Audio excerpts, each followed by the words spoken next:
Hey guys, we are back. It is time for the rematch, the NFL regular season game of the year. Tonight, we're going to be joined by the BLEAV Network's Joe Valerio. But first, our guys with Handsome Jack. Broadcasting live to Bills Mafia worldwide with Greg Tompsett and Aaron Quinn. Welcome to the NFL. Doesn't matter what's happened before today. Today's a brand new day. It's a brand new season. Your number one podcast for objective Buffalo Bills coverage. No matter where you are, we got you covered.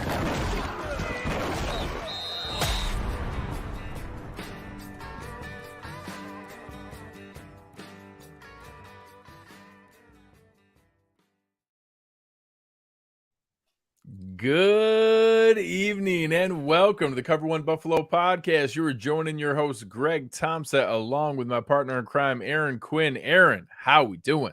Greg, we're already off to a bad start tonight. You got me on the wrong side of the screen, I think. There we go. And I didn't have the right background up. So we're already off to a bad start here. Chiefs week. Maybe we're nervous. Maybe we're just too excited. What do you think? I won't lie. There's a little anxiety. And you got some? it's not.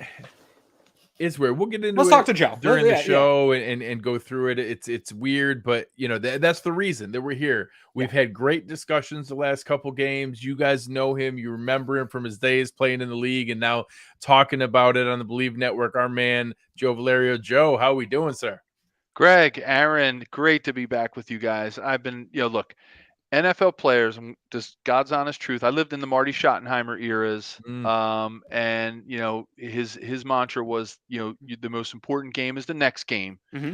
But I'm going to be honest with you guys, a little inside baseball to use that term, since my Phillies are battling the Braves tonight. You circled games on the calendar. I don't care what anybody says. You circled them. You knew it, even if it was just subconsciously or mentally. Maybe you didn't physically circle it on your refrigerator calendar, but this is a game that Chiefs and Bills players, I don't care what anybody says, they circled it, and that's why you get caught in trap games sometimes. I think it's why you fall to the Dolphins or the Colts like the Chiefs and Bills did, and neither team is 5-0 going into this game, because you're thinking about these types of games. This is what players want. These are the games they want to play, and these are the games that you look forward to. I mean, I coached high school football for 10 years, and I used to tell the kids, if we played a stinker and we won 63-0 and there was a running clock by the end of the second quarter, I'd be like, guys, these are the games you want to play in are 14 to 13 with a missed extra point, like, or going for 2 and winning the game, like with no time left. These are the games. This is what players play for, and I know fans are super excited about it. On our side, right, we know this is a big rivalry for the Bills. The Kansas City Chiefs are in our way. We've had you on a guest here more than we've probably had anyone else over the last 24 months with how much the Bills and Chiefs play. The Bills have been on the wrong side of most of these outside of the regular season one a year ago, and obviously that had some weird context to that game as well. It's a big rivalry here. Obviously, I think we both agree that the players on both sides of this are excited for the reasons you said. A close game. They were in a close game the last time. On the Kansas City side, at least from the fan base side, is this the exciting game of the year for them as well? Or do they not think of it in the same way that Bills fans think of it, as like, you guys are the ones we have to beat, right? Kansas City has beaten the Bills a few times. Is the rivalry the same on both sides, or are you guys just as excited as we are for this week? Oh no, absolutely. I mean, this is the new age rivalry for Kansas City. I'm going to be honest. The Raiders week thing just seems like it's lost its luster. I don't feel the same way about it, just because of the absolute dominance that the Chiefs have had over the Raiders, and through hammer versus nail. It just it lost its luster, even though you'll still hear the remnants of Raider week, all the time. It's not the same. The rivalry. This is the rivalry because it's the game that's brought the most excitement to not only both the Chiefs fan base and the Bills fan base over the last several years. I think it's the entire NFL is feeding off of this rivalry. There's scrappy teams, from what I would call, with no offense to either city, mid-market cities, right? Mid-market Smaller. sports cities, right? Smaller smaller market cities. So who doesn't love that? Who doesn't love to see, There's some we all get, coaching lineage kind of yeah. built-in rivalry in there Well, and too. it goes back to the, to when I played in that 93, AFC championship game, Yeah. with Joe Montana, right? With the resurgence of the Chiefs, and that foundational team going and playing against those, 4-time Super Bowl AFC champion Bills. And I think those two things, that game and those two eras, looking back, 30 years now on those games, it means something, and it's kept progressing, right? Slowly but surely. And no, I'm not just placating since Yeah. I'm on you guys' show. I think it's become Well, the rivalry and not Denver anymore. It used to be Denver, And division rivalries will always be a thing because you yes, play them yeah, so you're playing frequently. twice. It's Yeah, just and the history. the meaning isn't there when Right. it's not, back and forth, where you don't feel that threat. And the Yeah. Bills connection, even though, Bills Mafia hates to bring up where the pick that was used to take Patrick Mahomes, but that was a real thing at the time. Obviously, it doesn't matter now. The Bills got Allen, but there's a lot of odd sort of side story Yeah, connections between connections. these two teams over the last 5 years, which is kind of serendipitous that it's led to the on-field performances that we've seen and sort of culminating now. I don't think that this game is the culmination of this rivalry, but culminating into this weekend where they'll play in the regular season. I think the culmination comes when they meet up again, hopefully in January. Yeah. We didn't get it last year. that- Hopefully we get it this year. That point is really where I think the interesting thing is, because I've had a lot of good discussions with different folks. I was actually on one of the KC Sports Network guys shows earlier, and going through I'm torn in this middle ground where, one, this game doesn't matter as much because whoever wins, it's not like some huge not difference payback. maker. There's It no doesn't revenge. matter. All that matters is who wins in the playoffs. But then I circle back and I'm like, well, whoever wins in the playoffs, it's probably going to matter where that game is played, and where that game is played is going to get decided in this matchup here. So it goes very cyclical in that. Okay, well, maybe it does matter a lot because getting the first that bye, later in the year, and getting a week to get your body right, hosting that game, two of the craziest fan bases and two of the biggest home field advantages in the entire league, and being able to set that up. It brings it back that this really is the regular season game of the year. It really is. Yeah, I totally agree with you, Greg. And I'm gonna maybe not I'm gonna disagree with you tangentially on the meaning of the game, even though it's the sixth game of the year. It's early still. We got a long way to go. I think this game could be a make or break game for the Kansas City Chiefs, because if they don't perform and the Bills run away with this, it's going to expose the Chiefs that they're missing some pieces, which I think they are. Okay. I'm just gonna me, I've always talked to you guys honestly. Oh, yeah. I think I predicted a couple of the Chiefs losses to the Bills in the past. Sadly, I think you hit both of the last two predictions accurately. Yeah. And because you hit the regular season one correctly when you picked the Bills, and you hit the playoff one when you picked the Chiefs. So you're 2 for 2 on your last two. I'm not afraid to say that the Chiefs could lose this game. And my fear is that if it's a bad loss, it's going, like I said, I'm going to overuse this term. It's going to expose this team that has some holes, and I can go through that with you and sort of lay out the logic behind my commentary there, and why I feel a lot of angst going into this game. You saw what the Raiders did against that secondary. We don't have McDuffie. They exposed it. I mean, a couple of typical Raiders, guys running into each other. Come on, it doesn't get. That was the most Raider moment of all Raider moments, right? Where they got a chance to win a game, and two Raider receivers run into each other. Like, come on, that is just like so typical of that team and its history with the Chiefs. But I just think that if Josh Allen exposes this defensive backfield, it could be a really, really, really long day for Kansas City, because they don't have Willie Gay dropping into his normal hook curl zone. They don't have him being able to stop the run the way that he had in the first couple of games. there's a lot of pressure on a lot of well, actually, there's a lot of pressure on a few players because I feel like Chris Jones is going to come into this game thinking he's got to carry this team, and he's going to have to sack Josh Allen 3 times for this game for them to win this game. And if you start rushing Josh Allen the wrong way and you get this undisciplined, he is going to kill you with his feet. He's going to press the line of scrimmage, and then all hell's going to break loose. So I know I sound very doomsday right now, but I think the Chiefs they're going to hang in there, and they can win this game if they play the way they know and think they can play.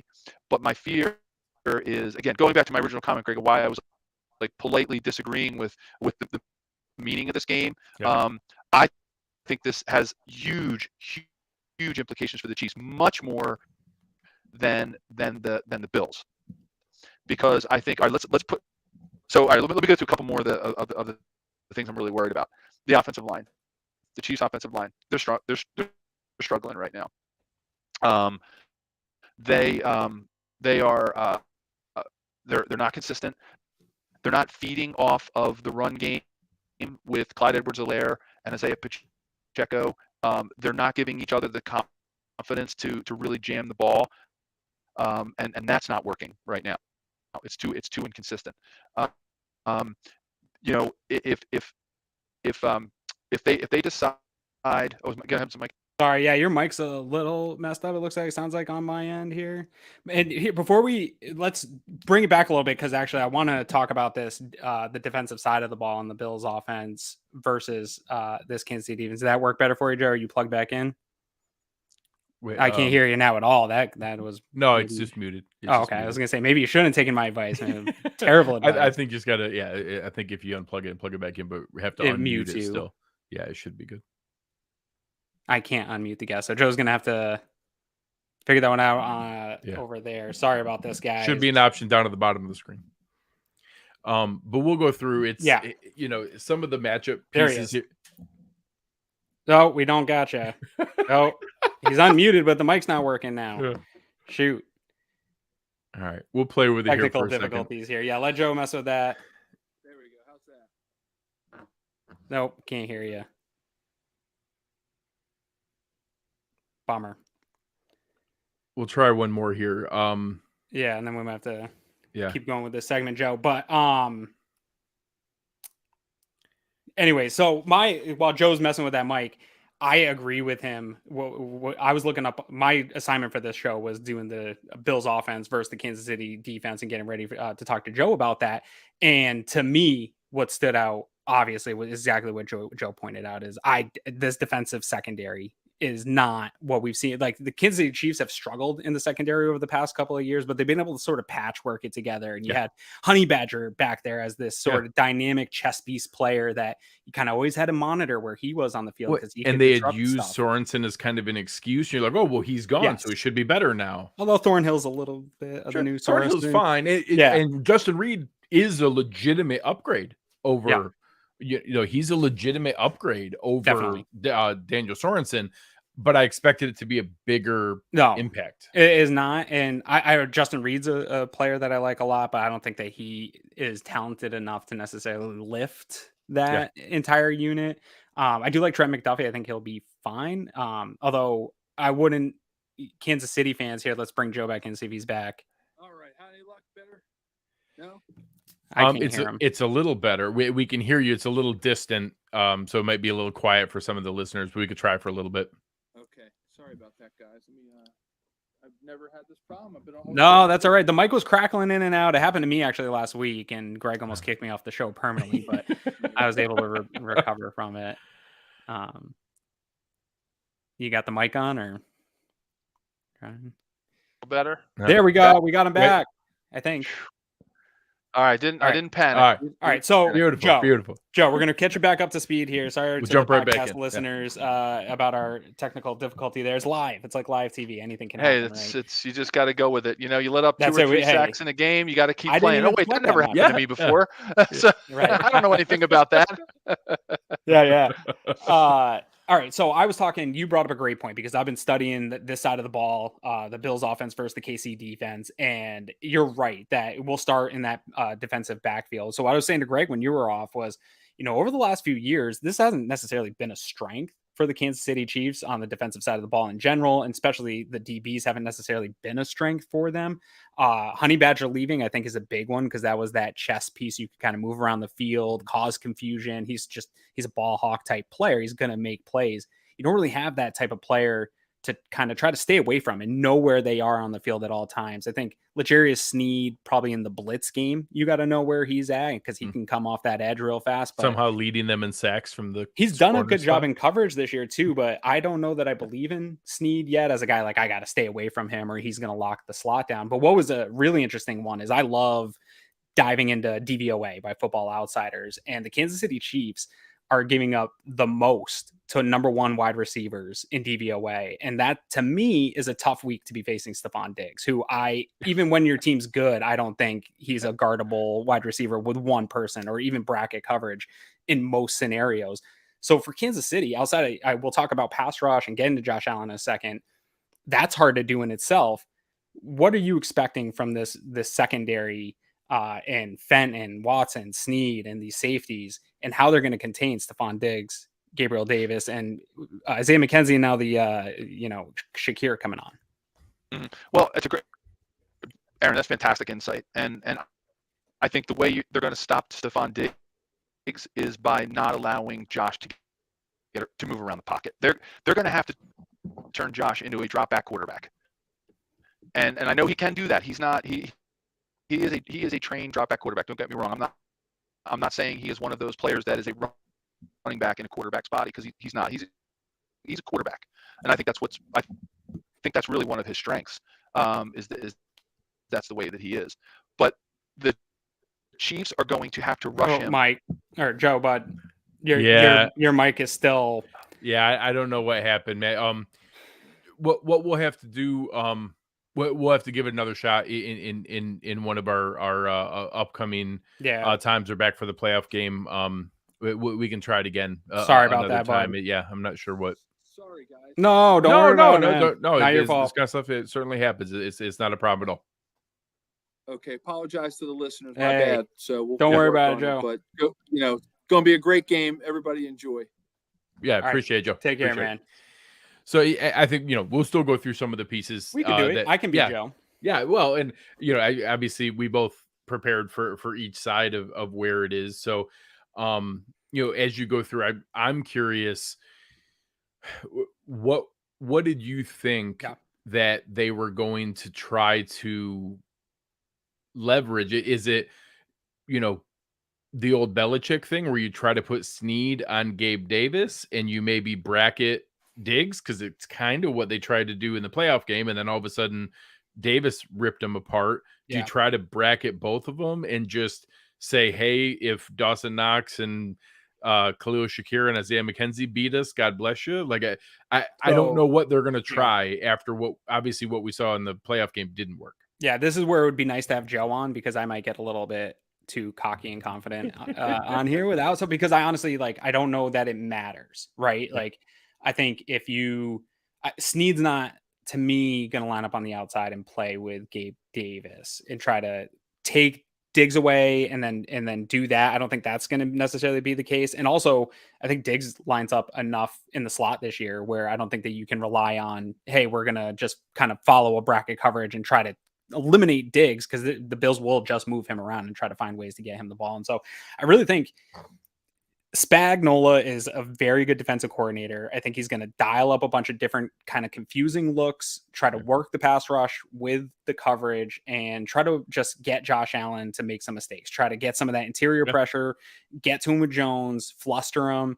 And then really what I think the Chiefs are hoping is that their offense can just keep pace, right? I think that if you can keep pace and maybe get Josh to make a mistake or maybe get them to turn the ball over, really, I think both defenses are looking at this game this way, is who can get the ball back to their offense the one more time that's needed to make variance may be enough to do that. Absolutely. And I think that's, not to sound like a defeatist game plan, but I really think when you're going up against a juggernaut type offense that's been doing what the Bills have done, and with the deficiencies of the Kansas City defense, I really think you're kind of going in there thinking like, hey, we gotta hang on, right? We're going to take some punches. Let's just not get knocked out. We're going to take some punches. They're going to put up points. Josh is going to make plays, but we need to try to find a play or two in here where we can get the ball back for our team, because I don't see a lot of resistance, right? We talked about the defensive line. Chris Jones is a beast. He's a problem. He's going to cause issues. He is going to get to Josh Allen. There's nothing you can do about that, right? But Derek Nandi is a guy I really wanted in free agency. And he's not going to be the guy that gets after Josh Allen, but that run defense, almost non-existent. Kalen Saunders, a guy that draft Twitter loved, like fine rotational. Them losing guy. Travell Wharton last week isn't nothing. He's That's tough. big. Like that. That's not great for them. Mm-hmm. And I'm curious. The run defense was already bad when healthy, right? Correct. Like, and now you lose. Honestly, probably their best run stopper in Travell Wharton. And now I'm curious. We know what Spagnuolo likes to do, and he's not going to go crazy. He's not going to blitz Allen like crazy, but he's going to blitz more than the Bills blitz Mahomes. But when you do that, the Bills have so many guys, Diggs and McKenzie. Like, hey, where is McKenzie best? It's against man coverage, and if you blitz, you're going to have to go man behind it. And I'm just curious: is there enough? Just acceptance of the fact that, hey, they're going to get theirs anyways. If we can just cause one turnover, like you said, and that's enough to get one more Mahomes possession, we'll take it. That we're probably going to get burned 4 or 5 times, but all we need is one to turn out, and it could be the enough to do it. That I'm not really sure how else. I'm not sure how else to go about it. Yeah, I mean, I'm sure to some extent in their minds, these guys are proud football players. Spagnuolo is a proud defensive coordinator. I'm sure. Yeah. And they're good. Yeah, for sure. And I'm positive that was a bad taste in their mouth after that. Even though the Chiefs won that game, the way that defense got wiped up and down the field, they don't like that. So I think they'll come out with some things that they've learned in the past against the Bills and trying to create more than just, hey, let's happenstance, luckily get into a turnover. I think that they're going to have a game plan to try to control and contain some of the plays from the Bills. But I do think if you're being honest with yourself, and it's not just a Spagnuolo thing, this is every offensive coordinator in the NFL. The Bills are just that team. Like, they used to talk about the Patriots this way, that when you would go to play the Patriots, they would be up a touchdown on you before you even started, just because the offense was just so good. Like, it was analytically guaranteed they were going to be up a touchdown. Like, and really the Bills are at that level. So I think defensive coordinators have to at least know going into this, like, you're not going to lay a goose egg on the Bills. Like, they're going to put up big plays. And I hope Leslie Frazier is giving this same conversation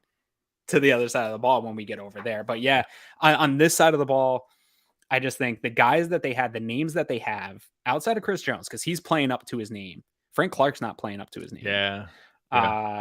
Carl Loftus, I like his motor. He's a good run defender. He will get in there. I compared him to rookie year Gregory Rousseau. He uses his length, he uses his power. He's good at like the second effort sacks, but he's not putting together developed pass rush plans. You might see him in there a time or two, but he's not the threat. Yeah, he's benefiting off of Chris Jones. Yeah. He's not doing things by himself. Yeah. And so you got these names, Frank Clark, right? Carlos Dunlap's a shell of his former self so far. Like, I do like the player, but he just hasn't lived up to it. How about Bolton? What do you think? I've been reasonably impressed with him. I think it's been a great pick for them. Yeah, I think it's better when you pair it with Willie Gay, but I actually think he's solid in what they ask him to do. He's fine. I think that the Bills can definitely get him into conflict in coverage and take advantage of some stuff there. But I think he's better coming forward and cleaning up than he is. It's kind of weird that, like, Andy Reid is such a modern progressive coach, and in some ways Spagnuolo is too. But the linebacker position, that the way that they like that, like when they got Reggie Ragland, like they willingly wanted Reggie Ragland in like modern NFL. And I feel like Bolton's the sort of modern version of the old linebacker. Like, he's not an old thumper like the old linebackers, but he's more athletic than that. But he's more than he's still downhill modern going linebackers. Forward. Yeah, downhill going forward. He is not great backpedaling. He's not great. Yeah, quick snap decisions. He's good. Read and react. Use the athleticism. It's just weird to me because you're in the AFC with all these quarterbacks, and like, just your own team is designed to put those guys in conflict. Well, his role was designed to play next to Willie Gay. Willie Gay is a modern coverage linebacker. He's not on Matt Milano's level, but he's that kind of guy. Like, Willie Gay is a rangy athlete that can cover. Yeah.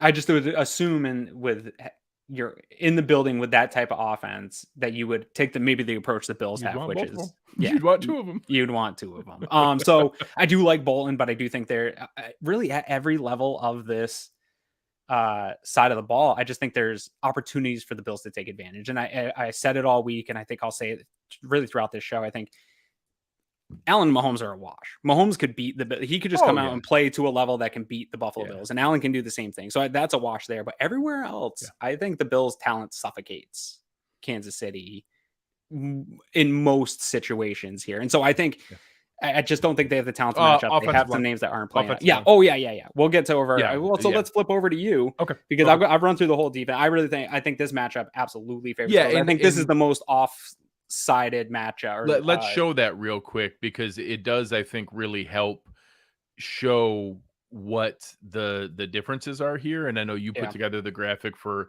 the DVOA matchup, and when you go, the number 3 ranked offense for Kansas City against the number 2 ranked defense. We'll get to that in a minute. But this one, where you're talking about the biggest gap, is that 15th ranked defense against the 7th offense. And a handful of people brought it up in the comments on this.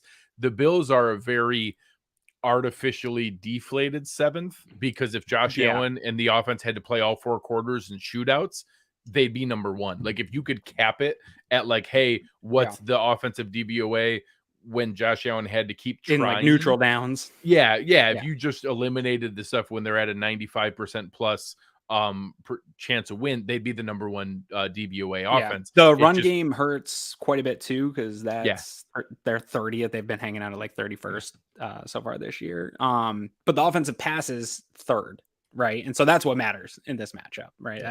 I don't think anyone expects the Bills' path to victory is going to run through the run game. So DVOA, and we'll run through here some of the actual details. So these are the overalls on the offensive side for both teams. So one interesting thing here too about the Bills, this is already week 6. This is the 3rd time, according to DVOA, that they've played a top 3 offense, that this defense has gone to play. Let's see, Rams going into the season were considered to be a top. Miami, actually it'll be the 4th time. It'll be Miami, KC here, and Ravens were like number 3 going into that week. So very tough test early on. We told everybody how front loaded the Bills schedule was. Yeah, absolutely. And so overall, they are 3rd. Overall pass, they're 4th overall, just behind the Bills. And overall on run, they are 19th according to DVOA. For the Bills on the offensive side of the ball, they are overall obviously 7th, 3rd in passing, 30th in run. On the defensive side of the ball, the Bills are 2nd overall. They are 6th in the pass, which is actually down 5 spots. I think just the statistics Kenny Pickett was able to put up, I think, brought it down, and giving just up the shell stuff, letting them go 20-20 makes it look worse than what it was. Yeah, they are 3rd in the run, up 6. And so on the other side of the ball, though, this is where it looks real bad for Casey. And this is sort of kind of the point. It shows up on film, and I think everybody's seeing it. Overall, they're 15th. Defense on pass, according to DVOA, they're 19th.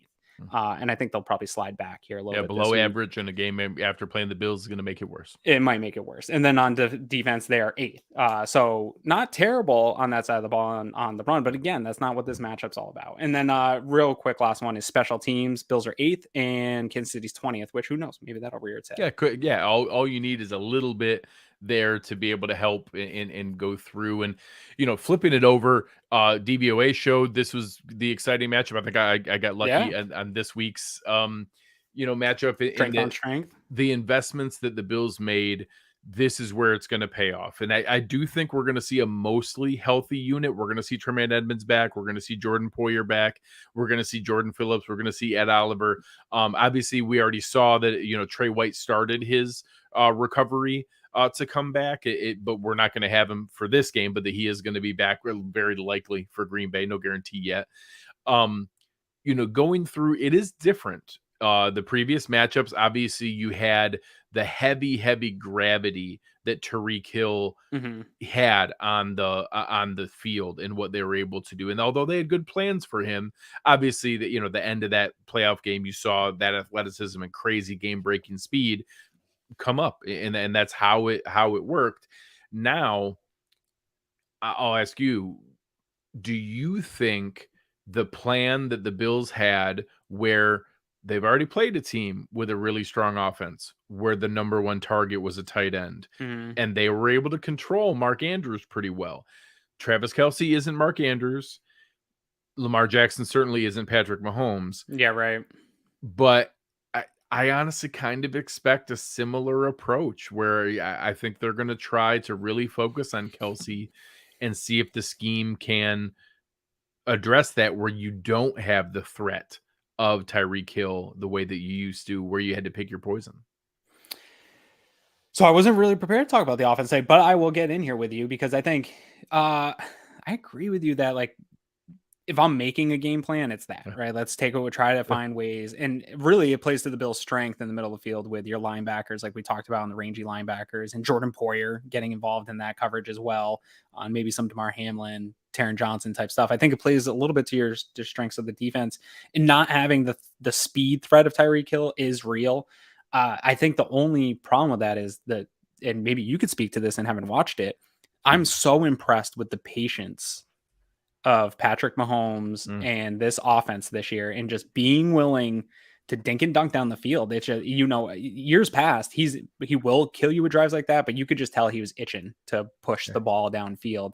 And this year, I've just seen a different level of patience, and the screen game is just so masterful that, like, even if you do a good job with this, containing Kelce for the 3 seconds you need or whatever, Mahomes will hold on to the ball and find him in open space. And so, like, you can do a good game plan to stop them, but I think that the communication between the two, the talent between the two, I mean, they're really legitimate Hall of Famers still in the primes of their careers. Yeah.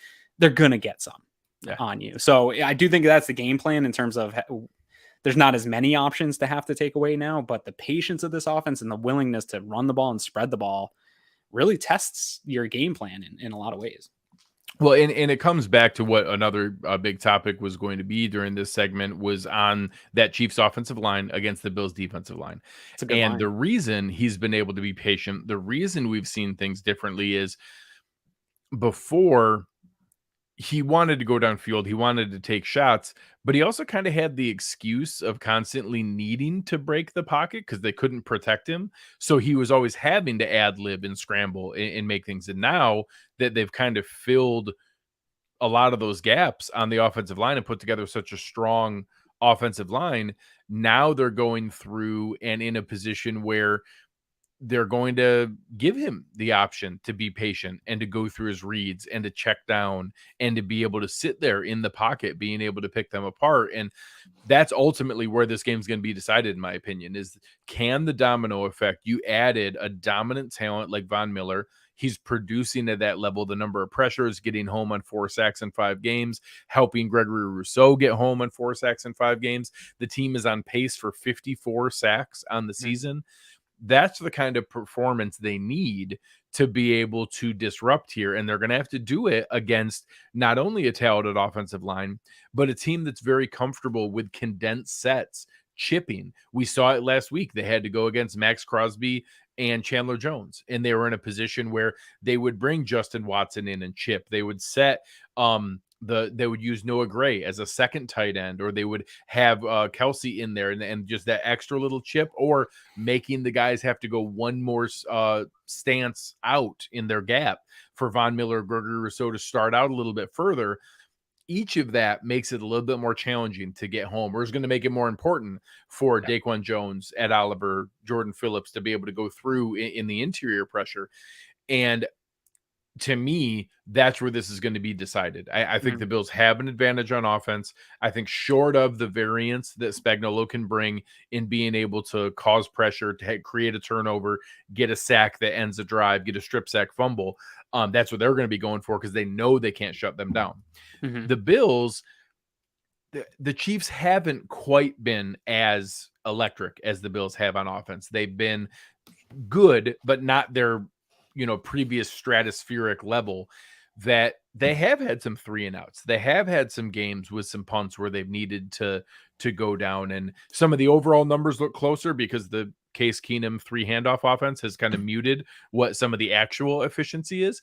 It hasn't been at the same level. So can that Bills front, with now at least a little bit more healthy back 7 in coverage, can that be enough that, hey, you don't have to always go for the variance and the high risk turnovers. We can actually stop them a couple times and create some pressure where maybe you get up by 7 or 10 or 14 and create some pressure for them to start pressing.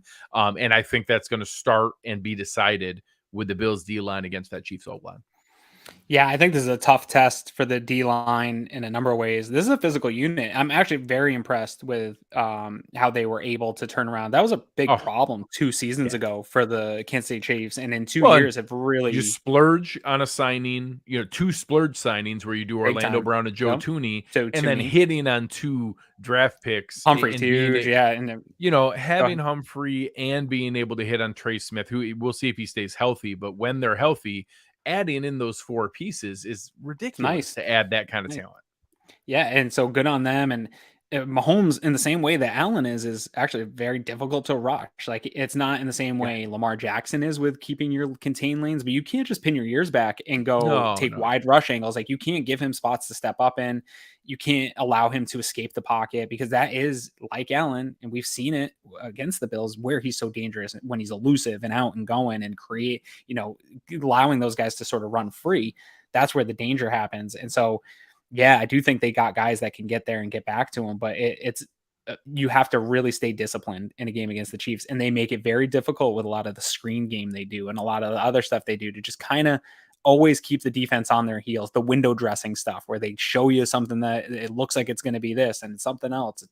And even guys like Von Miller that have seen it all still end up seeing something else.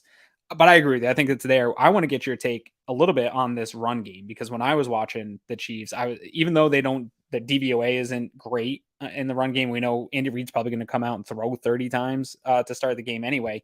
They have had success against the Bills in the past running the ball. I do think that they're going to try to keep Josh Allen off the field and try to, put together long sustained drives with this dink and dunk offense and getting the run game involved. What did you see out of the run game in getting ready for this and this stable of backs? Because I kind of like this little stable of backs they've got going. I don't know if they are always feeding the hot hand correctly, but it's a nice kind of 3-headed horse they've got. It is interesting the way that they go about it. And I actually love the fact that they're not utilizing it properly, because I think that they give the majority of their touches to their 3rd best running back, and that I think Jerick McKinnon is super well-rounded, really nice out of the backfield, their best pass protector, and really good. Pacheco is legitimately explosive. That dude has some burst and runs hard and is way bigger than the explosion and speed would make you think. And then Clyde Edwards-Helaire is still a good running back, but he's more similar. He's a Devin Singletary. He's exactly the same. He's a good running back in the way Devin Singletary is a good running back, in that he's going to, have a little bit of wiggle. He's going to make, one guy miss in Montgomery, space, Singletary, all these guys. Not with like some huge open field juke move, but like he's got just enough wiggle to get the little bit extra space and do enough with what he has going there. Is nice out of the backfield.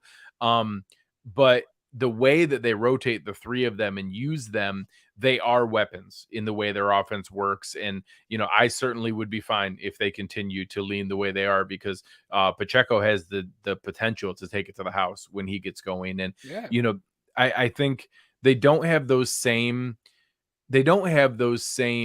weapons in the offense the way that Tyreek Hill was, but it is naive to think that a Marquez Valdes-Scantling or a Mecole Hardman can't take the top off on a big play because of Mahomes, not because of them, but that if you aren't sound or you can't maintain your coverage on a broken play where Mahomes gets out of the pocket and now you're in the scramble drill, they are fast enough that Mahomes can find them downfield. So I'm not worried about them roasting anybody or them creating separation, but that doesn't mean that they're not dangerous athletes down the field when Mahomes gets into the scramble drill and can find anybody anywhere over the field, just like Josh Allen can. Like to those guys, you say often, we have to defend every blade of grass because Mahomes makes every blade of grass an option. Yeah, getting Jordan Poyer back is going to be massive for this game, because you don't want to go into this one with the rookie safeties, even though they held up well last week. Mahomes will eat that. Right. Like, it's easy to hold up well against, Yeah, it's because of what you said, though. Like, again, I do think they'll be able to get to Mahomes a couple times, but the majority of the time, Patrick Mahomes is going to evade the rush and get out there and extend plays. And Joe Marino on Locked On Bills brought up, he always does the pressure splits of the quarterbacks in these games and stuff like that, and talks about time to throw. So like before 2 seconds, after 2 seconds. And one of the big things that stood out to me in that conversation in the time to throw was Mahomes is either getting the ball out the like fastest he's ever gotten it out in the league, or he's holding on to it and extending and making these plays. Like there isn't a lot of middle ground with him. Either it's coming out that first read, those screen plays, those quick reads to Kelsey, he's getting the ball out right away, or he's extending plays, and your Valdez-Scantling, all these guys are kind of running around trying to create some area of free grass, and he'll get them the ball that way. So it is very difficult on the defense, but I don't think we've seen a Sean McDermott defense playing at the level at all three phases that we've seen until we've seen this defense. Like they finally got the right guys on that defensive line, where like years past they were able to really run the ball down the throats. I think Daquan Jones kind of helps you to solidify and fix some of that, right? Like absolutely. The way Edmonds and Milano are playing together at that level. Obviously missing Hyde's huge, but getting back Edmonds, Poyer, we talked about that last week. Like Edmonds and guys Poyer in the middle of the field is a big a deal. Yeah. So I think the Bills getting right at the right time and healthy could be a big favorable matchup for them in this matchup that we're talking about. And before we get into some of the other pieces here, I think it's worth, being able to go through the injury report and what we're seeing in some of these pieces. And I think that being able to look at what we're getting from each of these units, we'll start with from a Chiefs standpoint, and being able to show where they're at. So, we know that the one Tershawn Wharton, and losing him, he's done. I mean, he's going to be put on IR. They're going to lose him for the season. Rashad Fenton, the hamstring is no joke, and not playing, that's no joke. Concussion protocol is no guarantee. Everybody else here, the bottom guys, here, everybody was a full practice. I expect everybody down here to play. Right. Frank Clark, the same thing, even limited. I expect him to play. We know Wharton's out, but these are the two to monitor here. Is Brian Cook, who's been getting a lot of snaps. Brian Cook has been playing a lot for this defense, and he's been in a position where when he's having to play, you're talking about a guy who's out there, quite a bit in the way that they're using him recently. So not having him is an issue, and Fenton would be huge because they're already limited in the secondary. And if you lose a guy who is, right there with, with L'Jarius Sneed as one of their top two cover guys, you're really talking about a limiting factor there. So those are the two pieces. Yeah, you start dipping into Brian Cook and Rashad Fenton are two big pieces to watch. I expect everybody else to play. Yeah, the concussion one's tough. I would say, you never know. Yeah, that hamstring really, like, if he doesn't come off of did not practice like tomorrow, like that. This is what we saw with Tremaine Edmonds. Yeah. Once you start going through there, it's hard to get those back. Yeah, I don't have historical of how they handle it. Correct. We know how conservative the Bills are. We don't know how they handle it. Yeah. So let's look at this Bills one here. And again, the Bills, they muddy some of it with the vet rest, in that we know, I wish they would do it. Going to be fine. I wish they would do these in order. It was nice the way Kansas City did that. We could just eliminate it as we go. Come on, Bills. So Ed Oliver's going to be fine. Isaiah McKenzie is going to be fine. Cam Lewis is going to be fine. We know that it's vet rest for Saffold and for Von Miller. We know that Mitch Morris is going to be fine. As we go through the rest of them there, I feel I don't think there's any real risk for Kyer Elam, for Daquan Jones. I really think the limited guys here, I think Tremaine Edmonds is going to be okay. I think Edmonds and Poyer would have played last week if last week's game was Kansas City. I think they were conservative intentionally and strategically. I think if they really needed Benford, they would have got him back in too, because you could put the cast over that. I think there's a chance. Taiwan Jones and Jake Kumro as DNP is a real risk, but you're talking about two special teams guys. I think there's a chance we're going to have the entire team together. I'm a little worried about Dawson Knox. I want to see how that progresses through the week. I know that there were comments about him moving gingerly at practice, I believe was the term I saw. I don't know. That's a tough one because that's a perception of the people. It is. There was a Bradley Gelber, West Her, a sponsor of ours. Bradley's got a podcast, and he had Dawson Knox on the West Her podcast, and Dawson Knox was kind of talking about this injury and that it was the foot and now it's the hamstring, and sort of that one's one that like I'm willing to wait and be very conservative with Dawson Knox. Like I understand the importance of this game. I want him out there for this game, but if that is at all like that hamstring's at all tight or there's any kind of pressure on that foot, he was talking about how that the hamstring came because of the foot and that all that stuff's like connected. And I would just hate to see something sort of linger here with Dawson Knox. I'd rather him get healthy. I think he's a big part of that. I think he has a big explosion still to come this year. I want him to get healthy for the long stretch of the season, not just for this game. So that's one maybe that I'm watching. But I think, Elam and Benford, that one's really interesting because even if they're not totally able to go, the fact that they can kind of spell each other and be a rotation in and out, I think allows you to maybe allow them to be a little less conservative and go out and play them. So everyone else, I agree with you. Couple questions here about specifically Jordan Phillips' hamstring. He went back in, right? I was gonna say I looked at it after the game. We didn't know for sure in the post game show. He went back in the game and he was running around an awful lot on this side. So when I saw him grab at it in the game, I was like, oh man, there's another 3-4 weeks. We're gonna have to put him on IR. When I went back and looked at it, and now the fact that he practiced today, even they said limited. If with the Bills with a hamstring, if it's a concern, they do not practice. The Bills are very, very conservative with hamstrings. So the fact that Jordan Phillips already practiced on the first day, I would say it's likely. Well, you can say the same about Dawson. Then say it about Dawson. Tell me I'm wrong. Yeah. Well, I like when you're wrong, so that's fun. Cool. Tom here, 236 people watching. I think it's up to 252 now. Only 25 likes. Come on, smash that like button. It's Help free. us out. Tell the like, but you don't have to pay for anything. You have to buy a special subscription. We like when you buy special subscriptions, but you don't have to. Just press the like button. Push it really hard with your finger right now. Stop what you're doing. Matter of fact, I'm not going to keep talking until you press the like button. All right, fine. I'll keep talking. I was going to say that's the only thing that can keep you from stop talking. We found it. Seriously. If you find something that can stop me from talking, it might be worth its money. That's right. So from a matchup standpoint, anything else that you want to go through before we get into some of the overall thoughts? I had a fun one that I found in DVOA that is not something I've ever really looked at a game before. It was second down passing. So DVOA, if you're not familiar, Football Outsiders, we had Aaron Schatz on this off season. Fantastic guest. I suggest you go back and watch that show if you're not familiar with DVOA. He gets into explaining it, but Football Outsiders site in general has a matchup page where you can go and look through the matchup, and they kind of break down all the DVOA from like down and distance on each side of the ball. It's really fun to kind of go in, and I don't spend a ton of time in there every week, but I do kind of go and look for just a couple little nuggets. And one something that really stands out. Yeah, one this week was that I think it was Kansas City is second in second down passing in the NFL, and the Bills defense is third. And that's a big strength on strength that I think in the past years we've seen KC is constantly against the Bills in like 3rd and 2, 3rd and 3, 3rd and 1. And Patrick Mahomes is going to pick that up every time and continue to extend drives. Success in passing on second down, I think, could be huge in this game. Whatever strength wins that might be the difference in, to your point, some of their drives that stalled this year ended in field goals.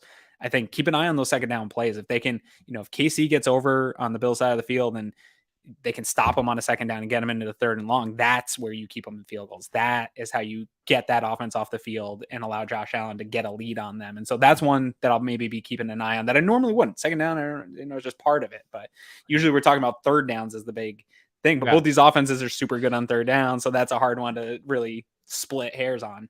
Yeah, and when I saw you share that earlier, I started thinking about it, and it really makes sense. It's why both these offenses are so good on 3rd down. It's that they're efficient and good on second down. And a lot of times they're actually the two highest offenses in converting first downs on second down. They don't even go to 3rd down. They skip right over and go right back to first down. So it's something if you where disrupt that, right? You got to get in there and disrupt it a little bit and maybe get them out of their flow.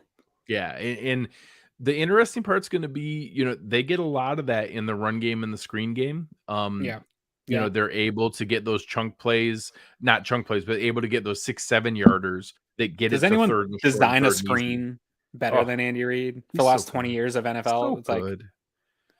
They just run so smooth. And the Bills, We're improving. It's getting better, but it never looks like as smooth and just flowing and deceiving everybody else on the other side of the field. Every single game I watch the Chiefs. Yeah. I will say, it does help with their offensive line. They do have a very good offensive line, so that certainly Yes. helps.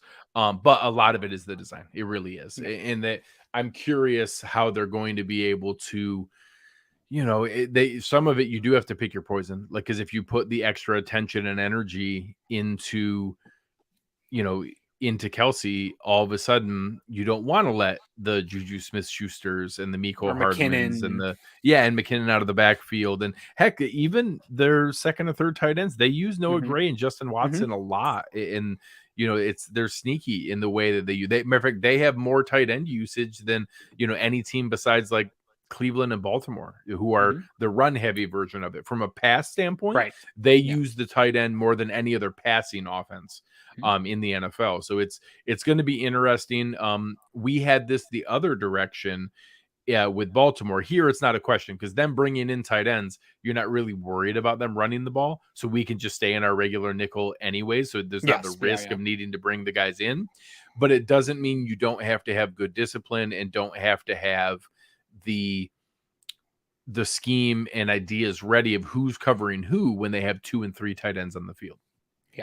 Yeah. And on that one, I think we can officially knock that the Bills may never get out of nickel. Yeah. If they didn't do it, if the Ravens, if the Ravens and Tennessee and those those offenses couldn't get them out of it, they're not getting out of nickel for nobody. No. I was talking to Eric a little bit offline the other day, and this is sort of a sidebar, I guess. I don't know why I'm going off on this now, but that the Daquan Jones pickup just solidified that ability to stay in nickel even that much more. Yep. Like the bigger bodies, it's not just Daquan, but that just correcting that line. Yeah. Just getting back. We should have known as soon as they corrected that line that now they're never getting out of nickel. Yep. Getting guys like Daquan Jones and the size of Tim Settle and the size of Jordan Phillips, even though they're not stereotypical one techs. And Groot's progression. And the ability to kick in guys like Basham and Groot inside. And honestly, the fact that Ed Oliver plays at a way that belies his size. He does not play like a 287-pound defensive tackle. He is way more powerful and stout at the point of attack from where those guys play. They can now do that. Matter of fact, there was a play that got broken down. I think it was one of the Brian Baldinger ones where he highlighted Daquan Jones and Ed Oliver both eating double teams. And that's why Matt Milano and Edmonds were able to fly through and make easy tackles, because those two were taking 4 linemen, and there was just nothing else they could do. There's a reason the linebackers are playing fantastic football. Yes, right now, so. Yeah, you get huge humans in front of them. It's fantastic. All right, so we got to dive into this matchup now, huh? And give some predictions and stuff. Yeah, we got to start predicting some nonsense. I think you put me on the spot last week, so go for it. I did. So, I like the Bills' defense. I want to tell myself that that's going to be the difference. I think the Bills can go in there and win. I think we're going to be annoyed at the fact that the Chiefs can keep up.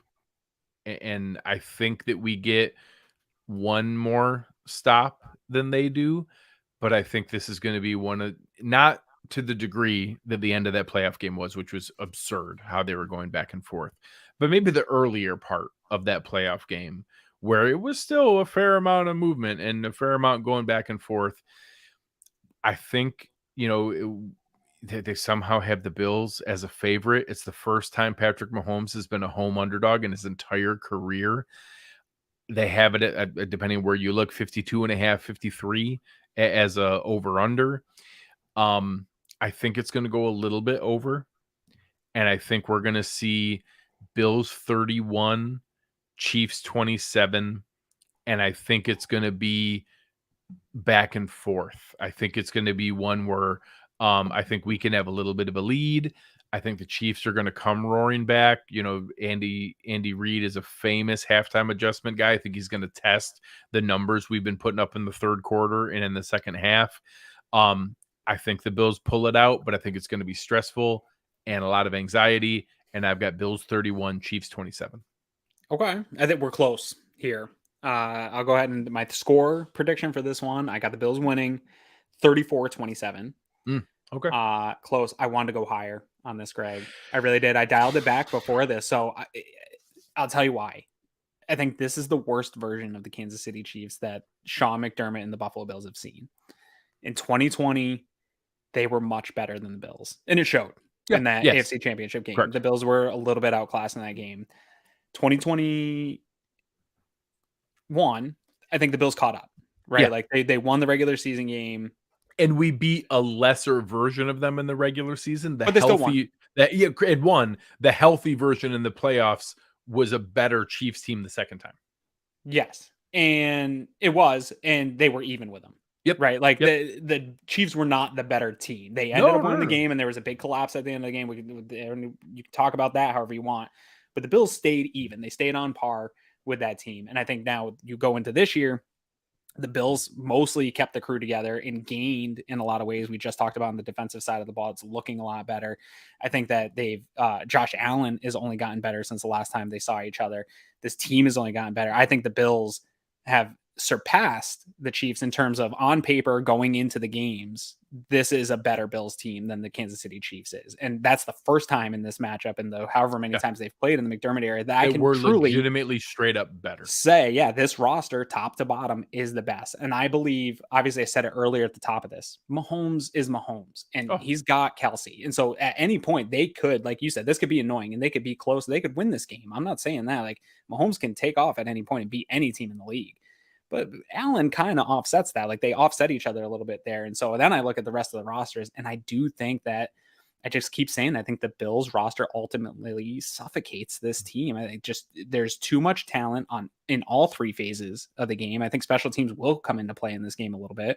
And I think that this team is on a mission. I think they're disciplined. I think that this game is another one of those things that's in their way, that they continue to just blow through when things do get in their way. And I will say this game doesn't matter to me in the way that it does a lot of people. This is not revenge. I want to hear people talking about revenge and payback and all that stuff. That this is not the week for that. This is the week for what you said, Greg. This is a business week. It matters to go down. It sets us up to get revenge when it does matter. Yes, this game is 100% business. This is not a personal, emotional event that you need to go to Arrowhead and you need to secure your positioning to be the one seed at the end of the year. They left too many opportunities for other teams to take it a year ago. And this organization knows that. If you want the one seed, it starts this weekend. And so that's what this one's all about for me. This is not about revenge. This is about setting the deck and putting the business together and going down to KC and taking care of Super Bowl team business and getting that one seed and starts here this weekend. But the payback comes in January. You're right. Correct. And so like I said, I explained at the beginning of the show, I've like flip-flop back and forth about like this game really matters, like, well, it doesn't really matter, but well, it does matter, and I've gone back and forth a million times.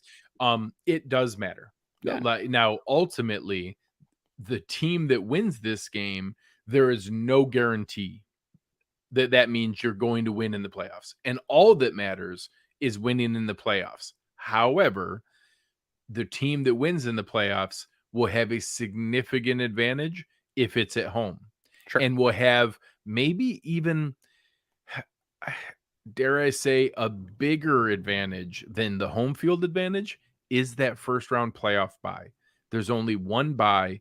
We have an early bye this year. We've seen the impact injuries have. Thank God we had it early bye. We were bitching about it. But I was so annoyed when it was early, and now I'm like, oh my God, get it here sooner. Can we please get the bye? Yeah. But when we go rattle off 11 straight games after this, we're now going to we'll have a lot of starters sitting fourth quarters throughout that. And don't get me wrong, I'm going to bring up our mini bye later on. So we have back-to-back Thursday games that we're going to have. There's a Bears nice game stretch afterwards. The first Thursday is a Lions game. One of them's a Bears game. Two Jets games. There's lots of resting. Anyways, I still want the first round bye. I still want number one seed. I still want the home field advantage. I'll stop just short of says gets decided tomorrow, but I think we've already shown these are the two best teams. Yeah. And the team that wins here, plus a conference loss, plus the head-to-head loss, and the pressure you create on the rest of the schedule, the Bills' schedule the rest of the way is actually starts to get easier. Yeah. We've gone through a lot of the hard part of the schedule. We have that Green Bay game, and then it's it's I don't even Dolphins, know if that's the toughest Bengals, remaining on the schedule. And it's now teams like Green Bay and the Bengals don't look quite as stellar as they did early on. So we'll see what the rest of it looks like. But this is it. And Yeah. this puts us in that position. Well- and it's got to be take care of this because it sets you up for the rest of the way. Sean McDermott big time preaches control your controllables. Yeah. Right. Like we can only control the things we can control. This is the large, to steal one from Bruce Nolan, Plurality Pie. This is the biggest chunk of the how do we win the 1 seed Plurality Pie that the Bills actually have control over, right? Some other team could go on a crazy run and tie the Bills, and maybe their conference schedule is tougher, but the Bills have control of this game this weekend. And this one's going to be the biggest one because this will be one of those teams competing for that 1 seed. It'll be an AFC game that matters. All this stuff is going to bake into mattering. So yeah, you're right. It may not solidify the 1 seed, but this is going to be the game where we go back and look which team got the 1 seed and how they do it. This is probably the game that you go back and look. All those like 538 sites, Ben Baldwin, the predictive sites. Yeah. The team that wins this is going to rocket up in the likelihood of the number 1 seed because they only play each other once. And whoever has the head-to-head, you now have to beat the other team by a full game to pass by them. And not only do you have to pass them by a full game, you just took a 2-game swing by beating them. So like the domino effects of what this head-to-head loss and win does is huge in both directions. And it can happen. The Bills could beat the Chiefs and then stumble, and the Chiefs could go on a run and pass them. The Bills could lose to the Chiefs, and the Chiefs could then stumble, and the Bills could go on a run and pass them. Both things are possible. It just gets way harder. Yeah, secure the things that you can to make the likelihood more in your favor. And that's what Sean McDermott's preaching absolutely all week, that the moment that they're in right now. So I am a little disappointed. We talked to Joe a little bit earlier that this game is at this point in the season, right? Like teams are just starting to find each other. 12, week 13, not the very end, but like give me, because this was last year too, right? Last year was week 4, week 5 last year. Yeah, now it's week 6, but both of them have been very early. Let's get one of these games, out in December or something where it matters a little bit more. I think that's the only probably issue that I have. Other than that, this shaped up perfectly for the NFL for this matchup. Both teams riding in, playing well, like Mahomes and Allen playing the best QB football in the entire world right now. Like the NFL couldn't have launched this up better. It's just a shame that they have it at 4:00 on week 6. Yeah. I'm still going to watch. We are excited to have all you guys here. This has been great tonight. Appreciate I got one last question for you that I thought about earlier today. I meant to ask you. Glad I remembered. The short week for KC versus the Bills resting players. Do you think even that amount of difference, like we're already playing on a short week and then Josh only played 3 quarters. Does that matter? Does like that type of piling up of hits, compounding, playing matter in the NFL? Because I don't think it does. I heard people bringing up, we didn't play in the 3rd quarter. I think if you play a football game, regardless of how many hits you take, you need time to you're not getting a big recovery from not playing the 4th quarter. I'll say maybe it negates a little bit of what the advantage is of them being at home, us having to travel, things that ain't gonna make any difference to that insane Arrowhead crowd. Right.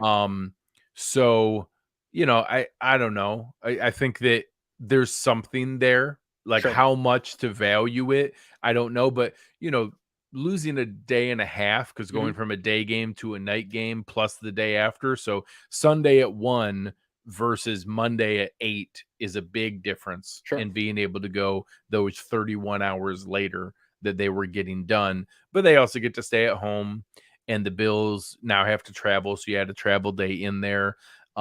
We actually didn't bring it up in the matchup discussion. I was going to ask Joe about, I'm curious. The Bills have had road games so far, but not real ones. They played in LA and Miami. Those are not home field advantages.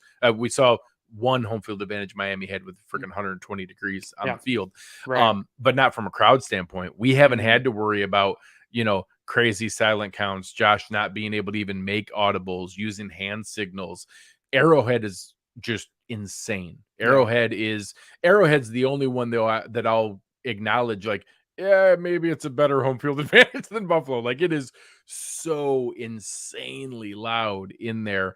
They're at minimum, they're on our level. They're equal to the way the Bills fans are at home. I'm curious about that. What are we haven't seen that yet this year, where they've had to really go all out in that kind of they took they took the legs out from Tennessee so quickly that the fans quit and left. Yeah. So Tennessee this doesn't one's have going to be really real. that fans anyway. Maybe better than Miami and LA, but yeah, maybe barely. Bills take over that stadium too.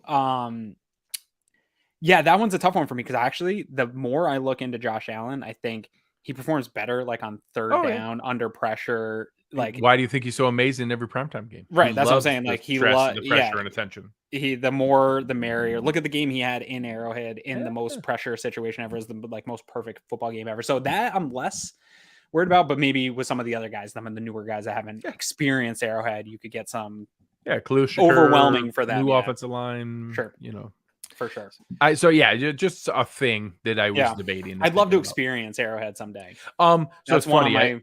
I was on with some of the KC Sports Network, KCSN, and for anybody out there, they're very much the cover one of Kansas City. They're an independent network, really good guys, depth across the board, similar to us, all kinds of different shows. Really good to check out if you want to get an idea heading into this matchup. Go check out some of the KCSN shows. And I had mentioned that's on my wish list. I want to go to a game in Arrowhead. That would be a really cool thing to see. So someday we'll do that. All right. Anything else that you had hidden away in your notebook of treasures? No, I'm sure I'll find some more stuff here throughout the week. So hopefully you're following me on all the social medias at Aaron Quinn 716 on Twitter. Speaking of which, I think you launched a bit more of a Facebook presence. I have a Facebook thing, so you can find me. You can search me at Aaron Quinn 716 if you're on the Facebook. I'm trying to be on there more and share some of my content. That's some cool stuff. Not just on the Twitter box, but anywhere you can look up Aaron Quinn 716 and make sure I'll throw some more stuff up as the week goes on. But no, man, I get a lot of anxiety leading up to the show for the week. And then once the show's over, my week really just coasts. And I really thought this game, I would have way more anxiety coming into the show and just with the opponent and the history and all that stuff. Greg, I'm feeling really, really, really good right now. And that scares me a little bit going into this game because you know me on the, like, I wouldn't even pick the Chiefs years ago because until you beat them, I don't want to pick them type of the mentality. But I just love I got a vibe on this football team, man, and I'm feeling real good. Yeah. The fact that the Bills are favorites in Arrowhead, and I've seen it at 2 and 2.5. Yeah, I saw it 2.5 today. That's real. Like that, they don't mess around with that kind of stuff. Giving Mahomes points at home for the first time ever. Yeah. I know. I apologize. I saw one of the guys shared it here. What Ben Baldwin's model had it. He had the Bills as a 9.7 point favorite on a neutral field. What some of the metrics are showing, if you really look into what they've been like, if you take out the giveaway time when it's Case Keenum's handoff show, they're a buzzsaw. They're absolutely a buzzsaw. And when this picked team's them healthy by like and 17 when we first started, and I was like, I gotta dial that back, or everybody's gonna kill me, right? Like they're gonna think I'm the biggest homer in the world. But I honestly. Like I picked 34-27, Greg, but I think this could get to something where people are like, holy cow, they really put the Chiefs. They can put up 38 or 45 in this matchup. Absolutely. Yeah. They could absolutely put up 38 or 45 points. They could absolutely 42. Absolutely. Can they get a couple put up? Yeah. Yes, correct. They can absolutely put that up. Matter of fact, I'll be like, I think 27 is like a minimum against this defense. It would take something weird. So not a big Sam Martin game. Correct. I do not expect poor Sam Martin. A lot of holding. His fingers going to get an awesome workout. Just boom. Hopefully. Down. Hopefully. So ultimately, we'll see. We're going to be there for you guys. Make sure you're checking out all the content all over the network, everything that we have going on here. Make sure you're helping us out. If you want to find a way to help us, sign up for One Pass. It's a fantastic way to show your support and to be able to do what we're doing. Sign up for a One Pass membership. It's in the descriptions down here below. Check out all the shows we have going on. We're doing tons of work for you guys all over the place. Find us on everything that we're doing, what's here. We got a question from Twitch, and it might be the first time ever, so I'm going to stop and answer this. Hey. That's cool. Hey, people watching us on Twitch. You still start Travis Kelce, and I'll give you a good reason. This is why I don't play fantasy, just so you guys know, because I can't root against my own self-interest. Okay. Just remember, like in the Rams game, we throttled the Rams, but Cooper Kupp still had 13 catches for 124 yards. The Bills give up a lot underneath. Look at the stats that technically Kenny Pickett and those Pittsburgh receivers put up while we were thrashing them. Our defense is based on giving up catches and then rallying to tackle. Travis Kelce no joke, Travis Kelce could have 11 catches for 120 yards and we could still win by 2-3 scores. Like, our defense is built on giving up tackles and rallying to tackle, or giving up catches and rallying to tackle. So I expect Travis Kelce to still have a pretty good game. I don't think we're going to do what we did to Mark Andrews. Mark Andrews, we limited to like 2 catches for 30 yards, and it was like nothing. I don't think we're going to do that. I don't think Travis Kelce has, what do you have against the Raiders? 4 freaking touchdowns. Right. I certainly hope he doesn't have 4 touchdowns against us. That's a problem. He's still going to be a centerpiece of their offense and is going to be able to still get plenty of catches and what he's doing. So who else is your tight end if you have Travis Kelce? Yeah, do you even have a backup? Do you have a backup? And if you do, it's not Travis Kelce. Yeah, it ain't Travis Kelce. So yeah, no, you play him. Yeah, don't start Hayden Hurst over Travis Kelce or anything crazy like that, or Daniel Bellinger. Don't do that. Yeah, That's crazy. But hey, thanks for watching on Twitch. Yeah, man, appreciate you. That's fun. We broadcast to Twitch every show, and I'm always like, I wonder if anybody's watching us over there. So hey, thanks out. We appreciate you. So make sure. Now we got people saying things. I don't even know what Twitch is. I don't even know what those words mean. So somebody will have to come give me a tutorial on things that happen on Twitch so I know how it works. We appreciate you guys very, very much. We're excited. We're gonna be here for you guys. It's going to be interesting with the 4:00 game. Take it easy, enjoy those 1:00 games, and then get yourself ready. We're going to be here for you guys. 7:30, 7:45. As soon as the game wraps, we're going to be here for you, going crazy, going nuts, ready to go, rocking for this post game show. Hopefully, talking about a huge Bills W. But make sure you're checking us out here. Make sure you're following Aaron on all the social medias. Find me at Greg Tompsett on Twitter. But on behalf of Aaron Quinn, I'm Greg Tompsett. You've been listening to Cover One Buffalo, and we